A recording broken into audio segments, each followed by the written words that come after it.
أعوذ بالله من الشيطان الرجيم بسم الله الرحمن الرحيم وتحبون المال حبا جما اور مال کے ساتھ جی بھر کر محبت کرتے ہو۔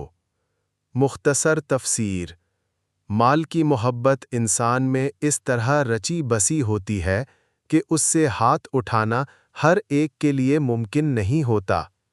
مال انسان کی بڑی کمزوری ہے اور مال کی محبت انسانی ذہن کے حساس ترین گوشے میں ہوتی ہے۔ اس جگہ مولائے متقیان حضرت علی علیہ السلام سے مروی فرمان قابل توجہ ہے۔ فرمایا، اولاد کے مرنے پر آدمی کو نیند آ جاتی ہے مگر مال کے چھن جانے پر اسے نیند نہیں آتی۔ نہج البلاغہ حکمت 207۔ اسی لیے انفاق کا ثواب سب سے زیادہ ہے۔ چنانچہ سورہ بقرہ آیت 261 کے مطابق انفاق کا اجر 700 گنا ہے، اور بعض خاصان خدا کے انفاق کا اجر اس سے 2 گنا یعنی 1400 ہے۔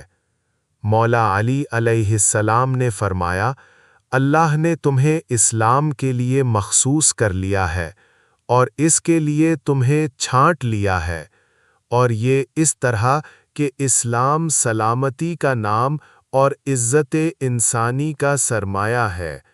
اس کی راہ کو اللہ نے تمہارے لیے چن لیا ہے اور اس کے کھلے ہوئے احکام اور چھپی ہوئی حکمتوں سے اس کے دلائل واضح کر دیے ہیں۔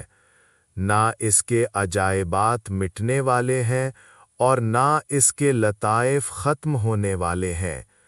اسی میں نعمتوں کی بارشیں اور تاریکیوں کے چراغ ہیں۔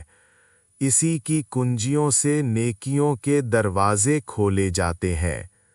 راہ اسلام کی اہمیت۔ نہج البلاغہ خطبہ نمبر 150 حصہ 05۔